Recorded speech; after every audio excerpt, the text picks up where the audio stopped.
Hi yours, welcome to my channel திருடி பேசும். வாங்க இன்றைக்கி மார்க்கெட் போய் என்னென்ன வாங்கணும்னு பார்க்கலாமா? பாருங்கள், மார்க்கெட்டில் வந்து மீன் வகைகள் நிறைய வகைகள் இருந்துச்சுங்க சார். என்னென்ன மீனுங்க தெரியல. எனக்கு பாறை மீன் தான் எங்களுக்கு பிடிக்கும். அதனால் பாறை மீன் வந்து 1.5 கிலோ வாங்கிட்டோம். பாருங்கள் எப்படி சீவுறாங்கன்னு. நல்லா சீவி அந்த சைடில் இருக்கிறவங்கெல்லாம் எடுத்து வெட்டி வறுவலுக்கு தேவையானது நீளமாக கட் பண்ணி வாங்கிட்டு வந்துட்டோம் ஃப்ரெண்ட்ஸ்.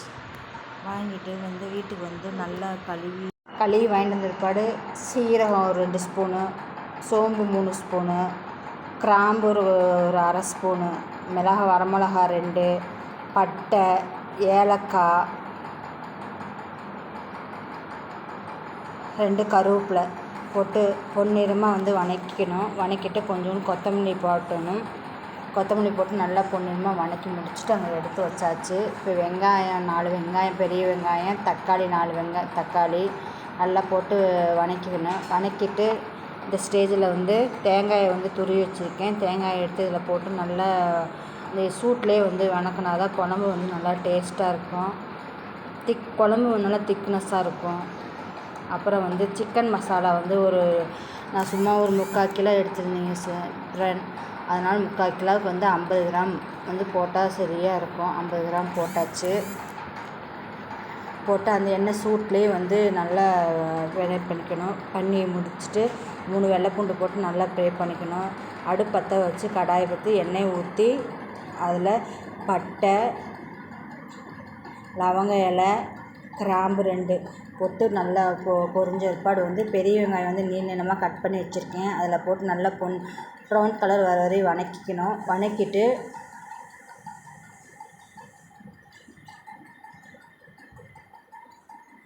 கறி வந்து உப்பு மஞ்சத்தூள் போட்டு நல்லா 3 வாட்டி 4 வாட்டி நல்லா கழுவிட்டு அந்த வெங்காயம் எண்ணெய் இதோடு சேர்த்து நல்லா ஃப்ரை பண்ணி முடிச்சுட்டு இஞ்சி கொஞ்சோண்டு போட்டுங்க ஃப்ரெண்ட்ஸ். இஞ்சி போட்டால் தான் நல்லா குழம்பு வந்து நல்லா டேஸ்ட்டாக இருக்கும். கறி நல்லா போட்டு ஃப்ரை பண்ணியாச்சு. ஃப்ரை பண்ணி முடிச்சுட்டு இப்போ நான் தக்காளி வந்து ஒரே ஒரு தக்காளி தான் ஃப்ரெண்ட்ஸ் போட்டுக்கிட்டேன். அது வதக்கவே தேவையில்லை, அப்படியே முழுசாக போட்டுக்கிட்டா தான் குழம்பு நல்லா டேஸ்ட்டாக இருக்கும். இப்போ வந்து நான் வறுத்து வச்சுருக்கேன்ல ஃப்ரெண்ட்ஸ், அதை போட்டு நல்லா மிக்ஸி ஜாரில் வந்து நல்லா நைஸாக ஓட்டிக்கணும். நைஸாக இந்த ஸ்டேஜில் வந்து ஓட்டிக்கிட்டு அது 3 ஸ்பூன் வந்து கறியில் போட்டு நல்லா எண்ணெயிலே ஃப்ரை பண்ணியிருந்தேன் ஃப்ரெண்ட்ஸ். ஃப்ரை பண்ணால் தான் நல்லா குழம்பு வந்து நல்லா டேஸ்ட்டாக இருக்கும், திக்காக இருக்கும். ஹோட்டல் ஸ்டைலில் சூப்பராக இருக்கும். நம்ம இட்லிக்கு, தோசைக்கு, சாப்பாட்டுக்கு, இப்போ சப்பாத்திக்கு, பூரிக்கு எல்லாத்துக்குமே சாப்பிட்டுக்கலாம். நல்லா டேஸ்டியாக இருக்கும். நல்லா எண்ணெயிலே போட்டு நல்லா ஃப்ரை பண்ணியாச்சு. ஃப்ரை பண்ணிட்டு நல்லா ஆட்டி வச்சாச்சு. வெங்காயம் தக்காளிலாம் வதக்கி வச்சுருந்தோம்ல ஃப்ரெண்ட்ஸ், அதை நல்லா போட்டு நைஸாக ஆட்டியாச்சு. ஆட்டிட்டு இப்போ குழம்புல வந்து ஊற்ற போகிறோம். குழம்பு ஊற்றிட்டு நல்லா ஒரு கிளறி விட்டு தேவைக்கேற்ப நம்ம ஊற்றி நல்லா தண்ணி போட்டுக்கணும் ஃப்ரெண்ட்ஸ்.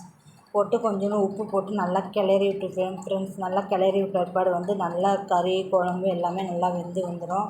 இப்போ மூடி போட்டு மூடி வச்சிருங்க ஃப்ரெண்ட்ஸ். மூடி போட்டு மூடி வச்சுட்டு இப்போ திறந்து பாருங்கள், குழம்பு நல்லா கதை நல்லா வெந்துருச்சு ஃப்ரெண்ட்ஸ். நல்லா வெந்த பிற்பாடு வந்து கொத்தமல்லி தழை நல்லா தூவிட்டு மூடி வச்சு இறக்கிடுங்க ஃப்ரெண்ட்ஸ். சூப்பராக டேஸ்ட்டாக இருக்கும். வாங்க சாப்பிட்லாம். பார்த்திங்களா, தக்காளிலாம் இப்படி முழுசாக இருந்தால் தான் சிக்கன் குழம்பு வந்து நல்லா டேஸ்ட்டாக இருக்கும்.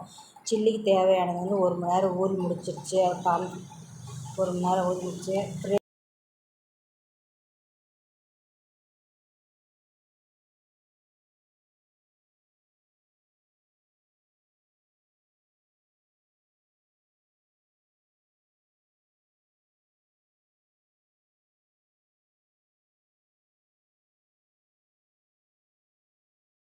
ஸ்கிப் பண்ணாமல் பாருங்கள். தேங்க்யூ ஃபார் வாட்சிங் திருடி